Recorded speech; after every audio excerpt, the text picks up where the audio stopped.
In the royal palace kitchen, Ijeoma knelt beside the blackened pots and scattered firewood. The heat pressed against her skin, leaving her face wet with sweat and her body trembling with exhaustion. A powerful African king, adorned with gold details, stood close to a frightened young servant girl, Ijeoma. In his hand, he held a small, faded cloth with an old royal symbol stitched onto it. 18 years ago, in the late dry season, the queen of Ala Ohimiri, a woman named Adaugo, left the high walls of the palace with her newborn daughter. It was a thing she had been wanting to do since the child came screaming into the world with a voice the midwives said could be heard from the inner courtyard to the outer fence. She wanted to take the baby to her mother's village, to Umwahia forest, to show her own mother, to sit under the oji tree and let the old woman hold her grandchild and say the prayers a grandmother must say. So the king, whose name was Eze Obi, allowed it. He sent 40 soldiers, he sent 2 of his sisters, he sent the head palace cook, a tall, broad-shouldered woman named Guinea, who had cooked for him since he was a boy of 9, to prepare the food for the journey. They were 14 days out when the raiders came. Not bandits from another kingdom, not the men of the East who had threatened war 3 times. Professional raiders, slave-takers, men who smelled a royal caravan the way a hyena smells a wounded calf. They hit at dawn. By sunrise, Adaugo was dead. By midday, the 2 elder sisters were dead. By evening, 36 of the 40 soldiers were dead, and the 4 who survived ran. Because running is the only honest thing a soldier can do when the crown prince is not present and the queen is already on the ground. But the baby was not dead. The baby's nurse, a quiet woman named Udochi, who had been chosen because she had no family, no husband, no children of her own, and therefore no one who could ransom her with a threat. She had been sleeping at the back of the caravan, with the baby strapped to her back in a wrapper. When the first arrows fell into the camp, she did the strange thing that the ancestors sometimes give to women who are about to lose everything except the one thing they must carry. She went away. Not into the bush, not toward the raiders, not toward any direction that had a name. She went toward a smell, the smell of okpa, the roasted groundnut cake women in Umwahia market used to make. She followed that smell for what she later described as a day and a half, although by the measurement of distance, it was probably less than 7 miles. At the end of it, she came to a small clearing with 9 mud houses and a thatched roof chapel that had fallen in, and a wooden sign that read, in faded chalk, "Orphan House of the Good Shepherd." Udochi collapsed at the gate. The baby, who had not made a sound the entire escape, and this, too, was a miracle, began to cry. The matron of the orphanage, a stern, white-haired woman called Mama Udoka, opened the gate, read the wrapper on Udochi's back, and understood 3 things within 10 seconds. That this baby was royal, that the woman carrying her was dying, and that if she asked a single question about where the baby had come from, both of them, through no fault of her own, would be killed by someone, raider or royal, before the end of the month. Udochi died on the 3rd night. Her last words, according to the matron, were, "Tell her, when she is old enough, that her mother loved her more than the throne." Mama Udoka buried her behind the chapel. The baby stayed. And this is where the story gets the first twist, the one that bends the road so sharply forward there is no straightening it. Mama Guinea, the head cook, did not go to Umuahia. She had been left behind at the palace 2 days before the raid because the king's younger brother, an irritable man named Obina, had complained that she had undersalted his egusi, and she had been ordered back to the kitchens as punishment. So when the news came back that the queen was dead, the sisters were dead, the soldiers were dead, the baby and the nurse were missing, presumed dead, Mama Guinea was standing at the great iron pot of the morning soup. She heard the king's cry from across the courtyard. She heard the bell of morning ring 60 times, one for each rider who had to be sent out, one for each village that had to be searched. She lowered her ladle. She raised her eyes. She did not weep. What she felt in that moment was something she had never felt in 43 years of cooking for the Ala Ohimiri royal house: opportunity. She knew, and this is the part that matters, the part that must be remembered. She knew that the baby might still be alive. Because 2 days before she had been sent back to the palace, Yudochi, the nurse, had come to her in the kitchen at midnight with a sealed pot of orphan sala, the white soup the queen loved, and had whispered, "If anything goes wrong on this journey, the child is yours to save.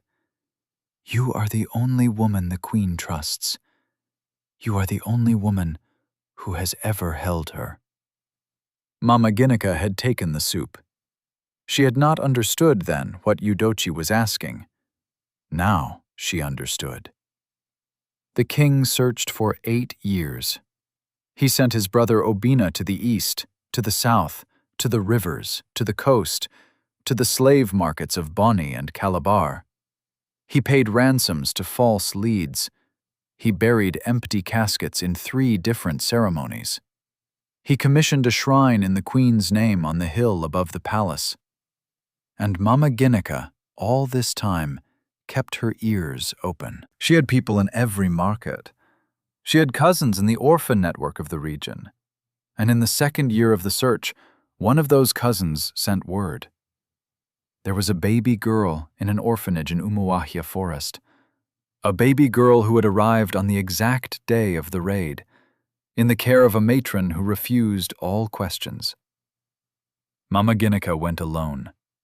She went at night, on the pretense of buying palm wine.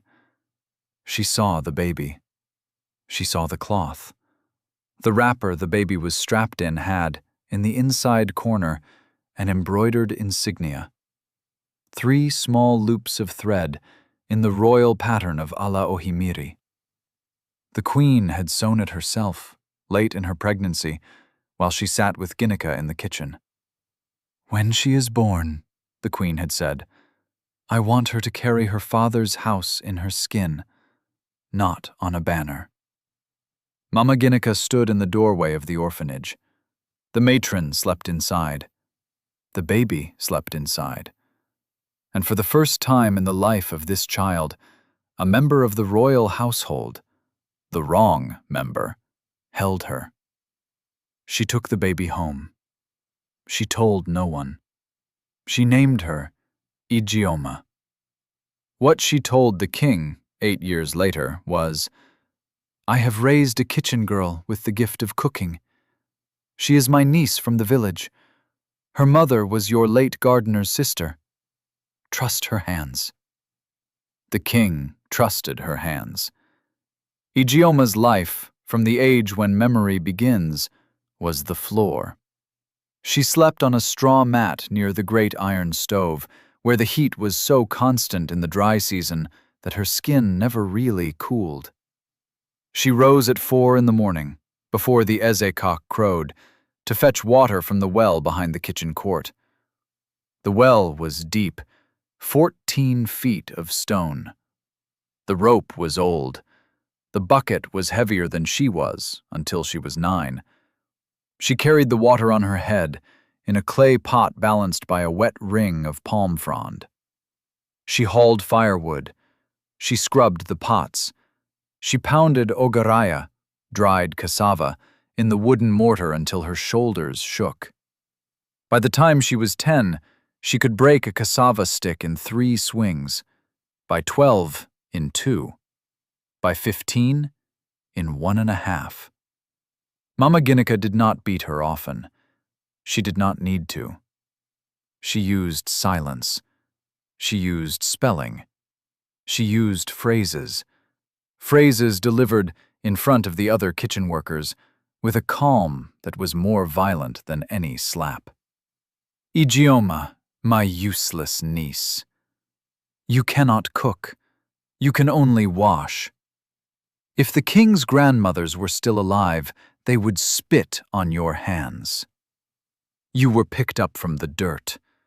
The dirt is your family. Your mother was nothing. Your grandmother was nothing. You will be nothing. These phrases were spoken softly, but at a volume that the kitchen boy and the water carrier could hear, and the kitchen boy and the water carrier learned to repeat them. By the time Ijeoma was 12, she had begun to believe them. She did not cry when she heard them, because crying takes energy, and she needed her energy for the pots. She developed a way of listening to them, the way a tree listens to wind. She did not flinch. She did not flinch because flinching confirms that the wind is loud. There was one woman in the kitchen who was different. Her name was Amina. She was 10 years older than Ijeoma, and she had come to Ala Ohimiri Palace as a child bride who had been widowed at 11 and given to the kitchens by her late husband's family as a way of settling accounts no one owed. Amina did the dishes with Ijeoma. She scrubbed the same pots. She carried the same firewood. But she had one difference. She had been to the king's table, once, briefly, as a serving girl, and she had seen, sitting at the king's right hand, a small boy of 6 who would later become the crown prince, Chidera. The boy who, 18 years later, would taste the soup and ask the question that ended the lie. Amina taught Ijeoma one thing. She taught her that the king's kitchen food was a thing the whole kingdom came to honor. People traveled from neighboring villages to taste the ofe nsala of Ala Ohimiri. The king's egusi was written about in songs. The king's nkwobi was a wedding dish across 9 villages. And Mama Ginika, the great Mama Ginika, the tall, broad-shouldered woman who smiled for the king's wives and bowed low for the king's brother, received the praise for all of it. "I made that soup," Amina would whisper to Ijeoma at night by the heat of the stove. "You made that soup with these hands. Look at your hands." Ijeoma looked at her hands. They were calloused. They were cracked. They were strong. "Her hands take the praise," Amina said. "Your hands do the work." "Why?" Ijeoma asked once, when she was 16. "Because she is not a good woman," Amina said. "And you are not a foolish woman. And this is the only way a not good woman and a not foolish woman can live in the same kitchen." Ijeoma nodded. She did not ask again. The turning point of this story is a soup. Prince Chidera, the king's only surviving son, the boy who would one day be Eze-Obi II, was 22 years old in the 18th year after the raid. He had been raised in the outer courtyard by tutors, by horse masters, by the sword master of the north who had taught his grandfather. He had been to war once, briefly, against a border chief. He had been betrothed twice, and both betrothals had failed because he had the irritating habit of asking women questions they did not want to be asked. He had read every book in the royal library, which was small but old. He had a habit, unusual among princes of his stature, of walking alone into the palace kitchen at odd hours, sampling the food, watching the cooks, sometimes sitting on an overturned bucket and eating from a clay plate at the same long wooden table as the kitchen oji cleaners. It was on one of these nights, a night in the late rains, when the smell of smoke sat heavy in the courtyard, that he ate a bowl of ofe nsala that did not taste like the ofe nsala he had grown up with. It was not that the soup was bad, it was that the soup was extraordinary. It was the kind of soup his mother, the queen he barely remembered, had cooked, according to the palace elders, with a particular method. She had pounded the uzuza leaves with the back of a wooden spoon, not with a stone, and she had added the unta last, off the heat, so that its flavor did not cook, but bloomed. He had not tasted that flavor in 18 years. He had resigned himself to the fact that this particular flavor was something only the queen had known, and it had died with her. Now it was in his mouth. He set the bowl down. He called for the cook on duty. The cook on duty was Mama Guinea herself, because Mama Guinea was always on duty when her niece was not, which was to say, almost always. "This soup," the prince said. "What is different about it tonight?" Mama Guinea, who had spent 43 years of her life hiding the truth about herself, smiled her small, tight smile. "Master, it is the dry season pepper. The market brought new pepper. I have been marinating it." "Mama Guinea," the prince said, and he used her name, because this was unusual and he wanted her to know it was unusual. "You have not changed your pepper in 18 years. Tell me what is different." Mama Guinea lowered her eyes. "Master, it is nothing.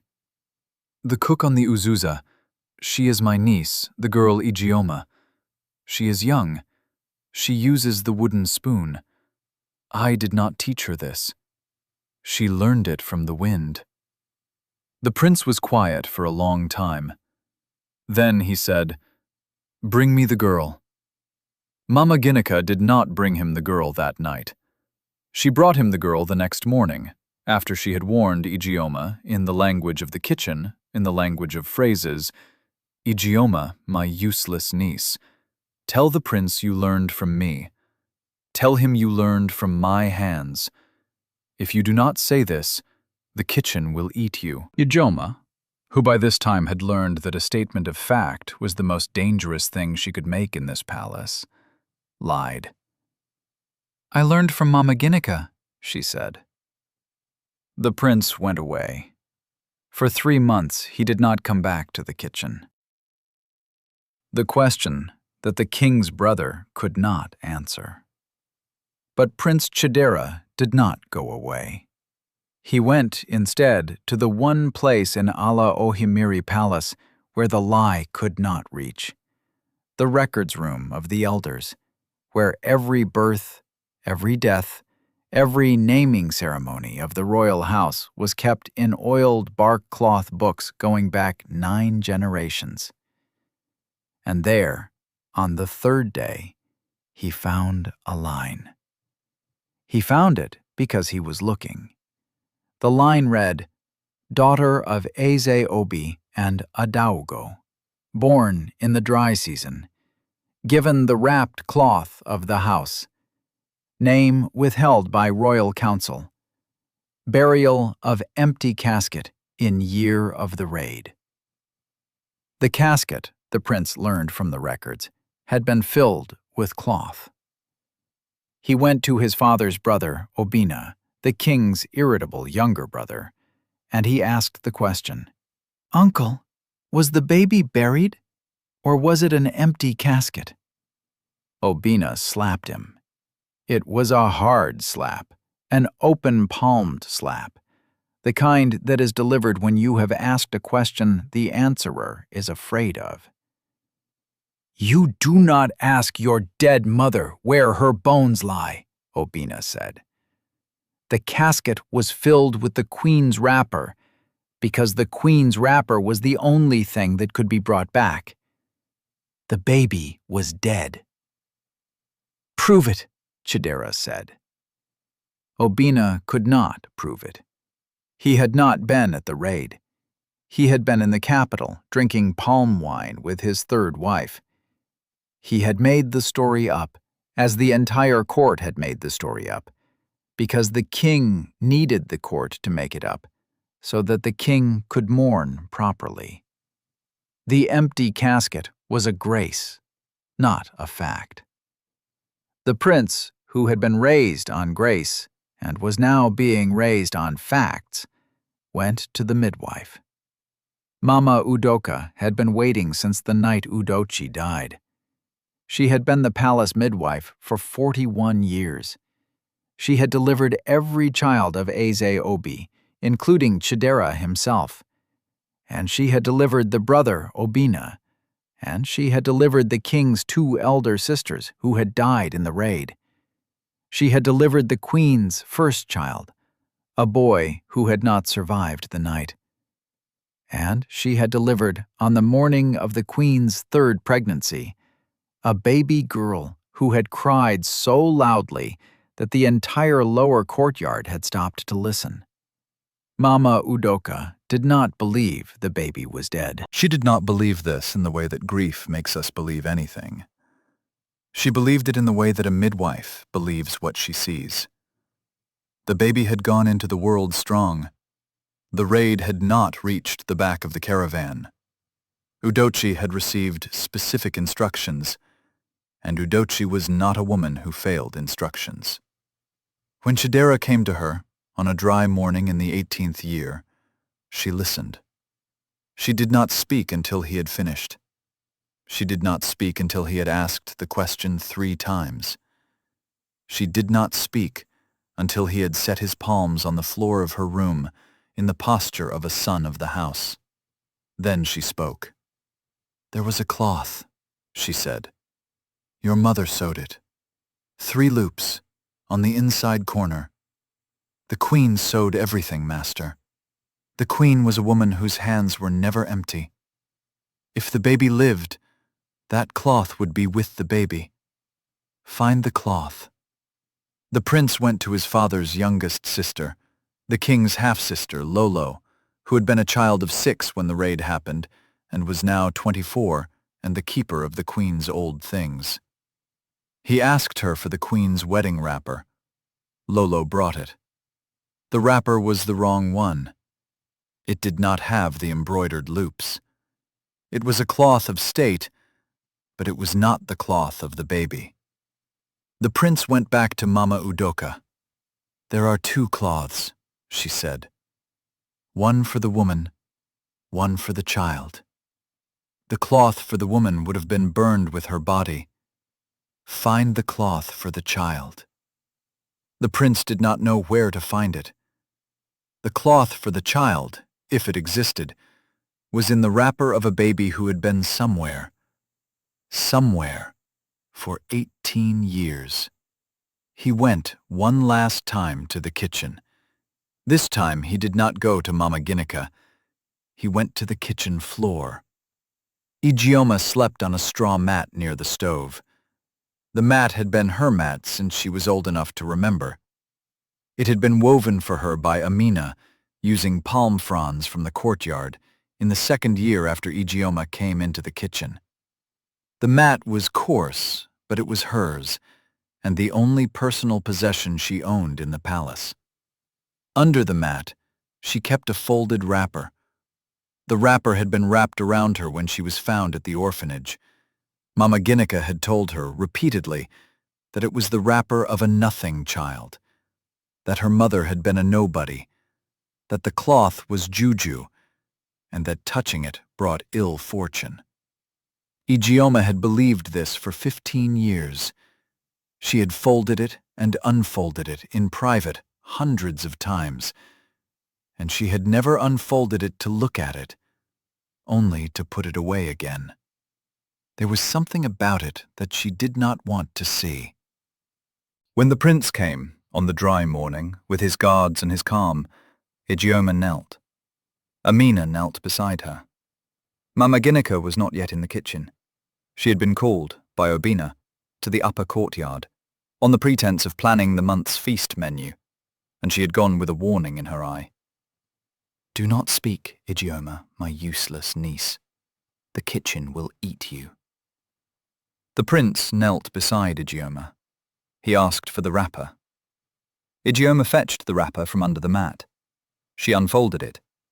On the inside corner, in faded blue thread, 3 small loops, embroidered with the careful hand of a woman who had all the time in the world when she sewed them, but who knew, when she finished the 3rd loop, that she would not see the child wear them. The prince held the cloth. He held it the way you hold something you have been praying to be handed. He turned to Ijeoma.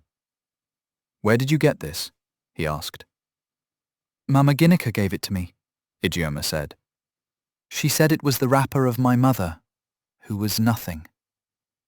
"Mama Guinea lied," the prince said. "Lady Nkiru, a noblewoman of the upper court, the daughter of Obina by his first wife, a woman who had once, 8 years after the raid, claimed herself to be the lost princess in order to inherit a piece of royal land, was the first to object. She was summoned to the records room by Obina himself, who had smelled, in the unfolding of this story, a chance to redirect the lie. Nkiru arrived in her yellow wrapper, her jingling anklets, her smile of practiced courtliness. She listened to the prince for 10 minutes. She then said, "Master, the cloth is juju trinket, found under a kitchen osu. The girl is the niece of a cook. The cook herself has acknowledged the girl as her niece. The prince is young and grieving for a mother he did not know. The court must not be led by grief into a succession mistake." She smiled at the prince. The prince did not smile back. "Bring me the cook," he said. Mama Guinea was brought. She was brought in chains because Chidera had understood by then that a woman who will hide a princess for 18 years is a woman who will lie in chains until the chain is removed and the lie begins again. Mama Guinea knelt. She did not weep. She had been preparing, for 18 years, for the possibility of this moment. "Master," she said, "the child is my niece. I raised her from the village. The cloth was given to me by Udochi, the nurse, who was the queen's friend. It is true that Udochi died near my village. It is true that she left the child, but the child was raised by me. She is the niece of Guinea, no more." She was, of course, telling the truth about the facts and lying about the meaning. The prince said, "Mama Guinea, the cloth has the royal insignia, 3 loops, the queen's own hand. Check it yourself." Mama Guinea checked it. She held the cloth. She held it the way she had held it when she took it from Udochi's body 18 years earlier. Slowly, with the grip of a woman who knows she cannot lie and knows she cannot tell the truth. She said, "Master, the insignia is juju. The queen sowed juju in her last weeks. She was unwell. She was confused." The prince turned to his guards. "Bring Mama Udoka." Mama Udoka came. She came on her own feet. She was 78, but she had the gait of a woman who does not let gravity finish her work. She knelt before the cloth. She did not look at the insignia. She looked at the stitch. She looked at the spacing of the threads, the way the loops were finished, the way the needle had been drawn through, the small knot at the beginning that was the queen's signature, the queen's own signature that Mama Udoka had watched her make on 9 other royal cloths. "The queen," she said, and her voice shook, and she had not been a woman whose voice shook since the queen was killed. "Made this. The queen made this with her own hands. The queen said to me on the last day, 'Mama Udoka, if anything happens, the cloth will tell them.'" She looked up at the prince. "The girl is the queen's daughter, master. The girl is your sister." The prince asked for confirmation, not because he believed Mama Udoka less than he believed himself, but because Obina would claim to the entire court that a midwife's word was the word of a witch. He needed a second thing. He asked his father for a list of the queen's birthmarks. The king went silent. He had not spoken of the queen's body in 17 years. He went, slowly, to the inner room where the queen's things were kept, and he came back with a bark cloth record. The record, kept by the Queen's mother at the time of the royal wedding, listed 3 marks.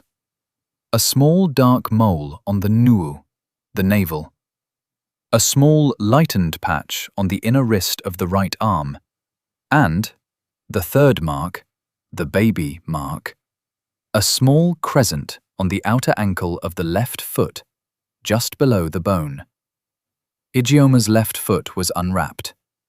The crescent was there. The king did not make a sound.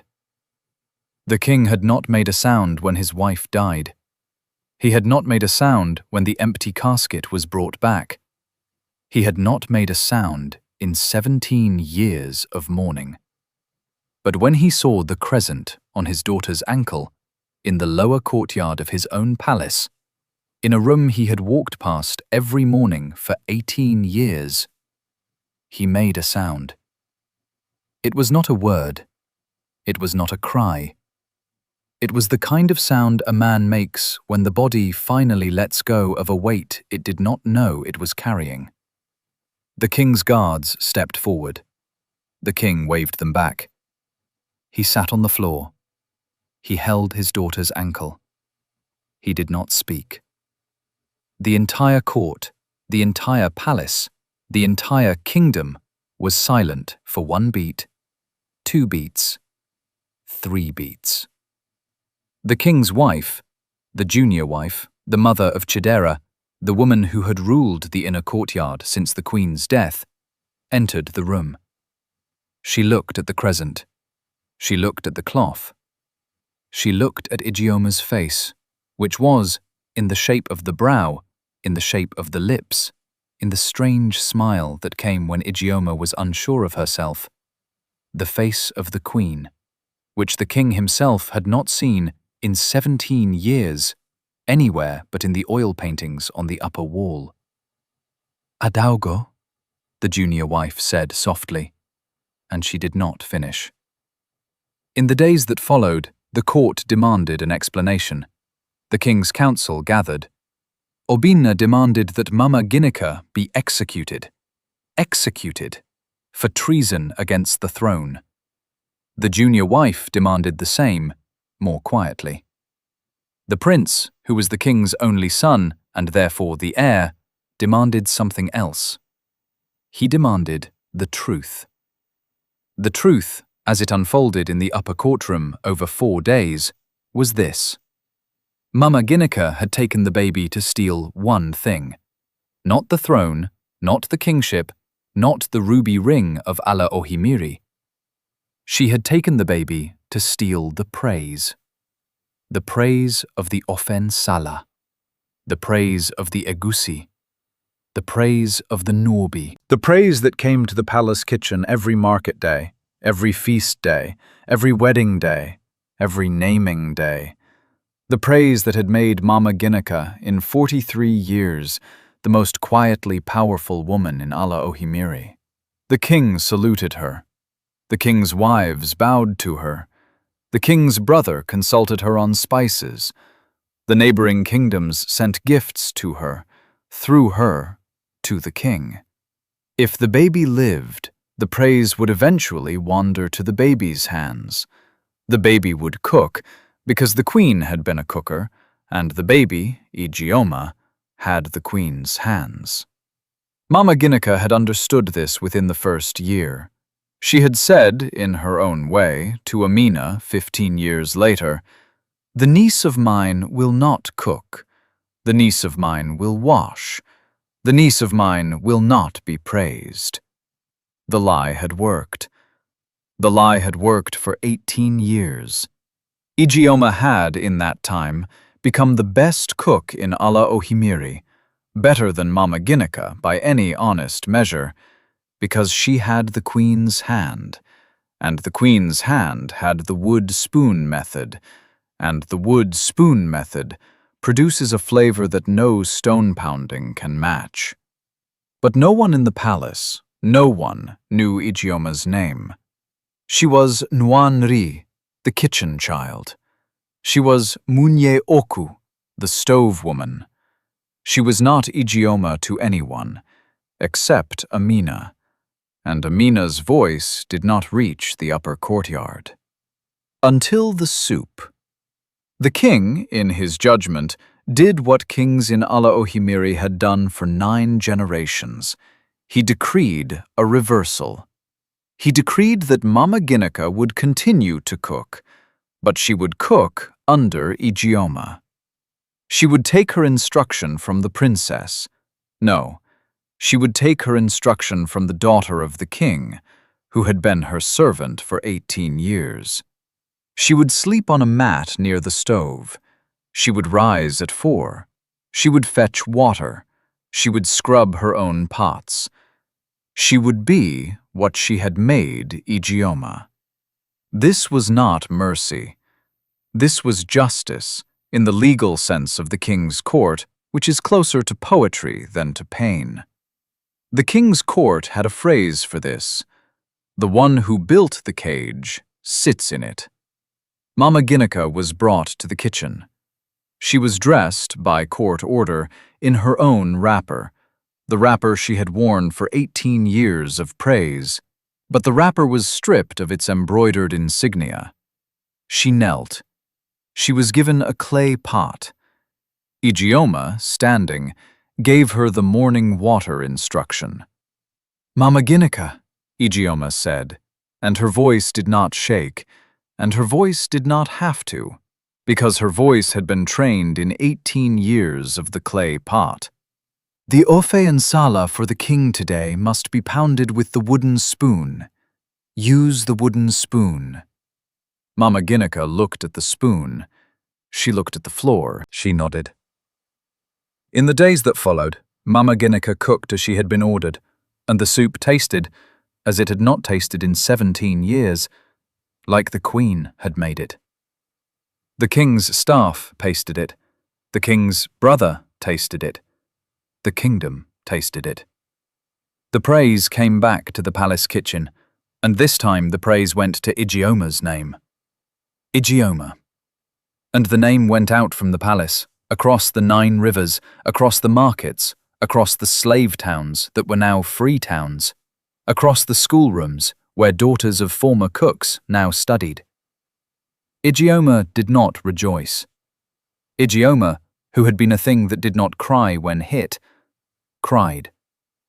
She cried for 3 days. She cried on the floor of the kitchen, beside the stove, on the mat that Amina had woven for her. Amina knelt beside her. The king's daughter. The king's daughter knelt beside her.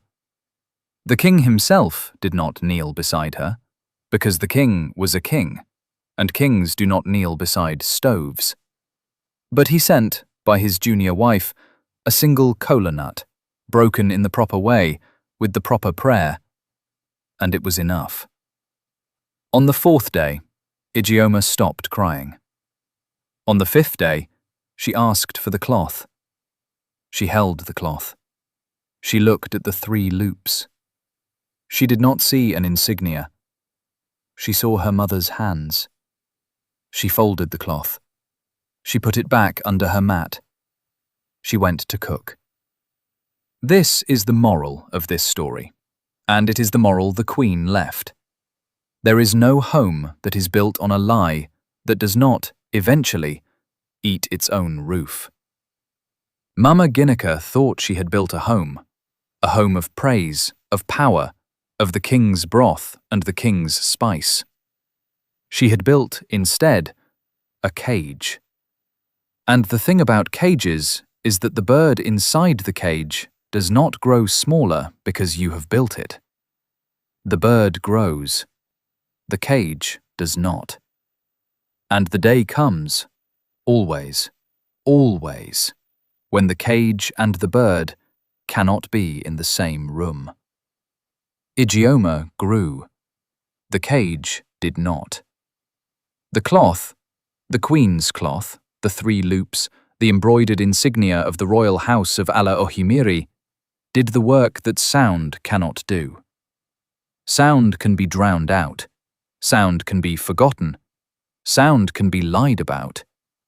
A cloth, A cloth that has been worn, that has been washed, that has been folded and unfolded 1,000 times by the hands of a mother who knew she was sewing a goodbye. A cloth is a fact. A cloth is a witness. A cloth is a grave marker, a birth record, and a prayer, all at once. The Queen had, in her last weeks, made 3 cloths. One for the king, one for the baby, one for the shrine. 2 were accounted for, long before this story began. The third survived the raid, survived the orphanage, survived Mama Guinea, survived 18 years of being folded under a mat, and survived the lie of a court that needed its grief to be solid. If you are a mother and you are sewing something, sew it well, because one day your hands will not be in the room, and the cloth will be alone with the truth. If you are a father and you are searching for something you have lost, search the room you think you know, because the thing you have lost is more likely to be on the floor of that room than on the floor of any other.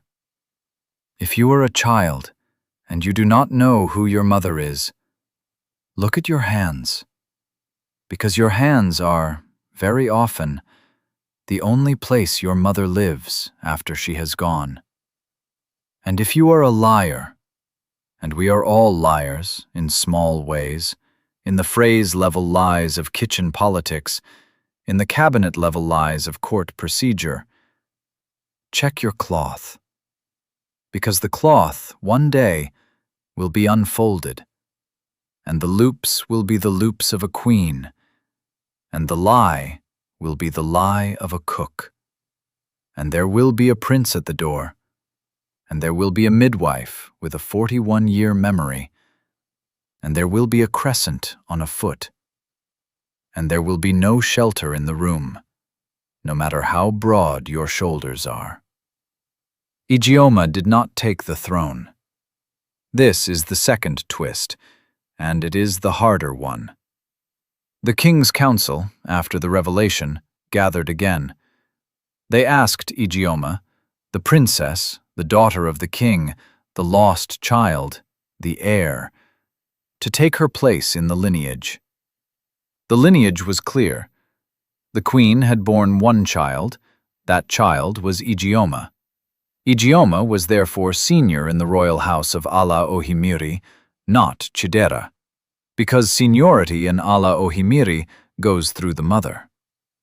Chidera, whose mother was the junior wife, would be the next king after Eze Obi, but Ijeoma, by the customs of the kingdom, was the keeper of the Utu, the moral center of the house, the Ada, the first daughter, the one whose hands hold the shrine. Ijeoma refused the shrine. She said in the council, in front of her father, in front of her brother, in front of Obina, who had wanted her dead, in front of Lady Nkiru, who had wanted her erased, in a voice that did not shake, "I will cook. I will cook for the palace. I will cook for the kingdom. I will cook for my father until my father is no longer my father. I will cook for my brother when my brother is the king. I will teach the Uzuza method to any girl in the 9 villages who will come to learn it. I will not take the shrine. The shrine is not for me. The shrine is for the women my mother left behind. And the women my mother left behind are every woman in this kingdom who has been told she does not belong in the room she is already standing in." The king's council was silent for 4 beats. The king himself spoke. He said, "A Daogo would have said it this way." The council did not dispute that. The cloth was mounted in the upper courtyard, beside the oil painting of the queen, in a glass case. It was the smallest cloth in the kingdom of Ala Ohimiri. It was the most important cloth in the kingdom of Ala Ohimiri. Ijeoma cooked. Amina cooked beside her, and Mama Guinea, who had built the cage, cooked beneath them, on the floor, on a mat, with a wooden spoon she had not known until that day. And she did not look up, because looking up was not her job anymore. And she understood, in the way a man understands the rain is coming, that her job was, now and forever, the kitchen floor. The queen left 3 things for Ijeoma. She left the cloth. She left the breath, the loud, loud cry that had been heard across the palace, in the lower courtyard, in the market, in the streets of 9 villages. And she left the prayer. The prayer is this: when she is old enough, tell her that I loved her more than the throne, Mama Udoka told her. Ijeoma heard the prayer. She heard it at the foot of the shrine, in front of the glass case, on a dry morning in the rains, with the oji tree rising above her, and the kitchen below her, and the kingdom around her. She folded her hands. She did not speak. She did not need to speak. The cloth was speaking. If this story moved you, leave 1 word in the comments. Kitchen. Just the word. Kitchen. The woman who never knew her mother is counting on you. If you want me to tell another African moral story like this, a story of lost daughters, of stolen names, of cloths that refuse to lie, subscribe and turn on the bell, because the next one is darker, and the twist at the center of it is one I have not yet decided to write. I am deciding it now, because you are watching. Stay blessed. Stay awake. Watch your cloth.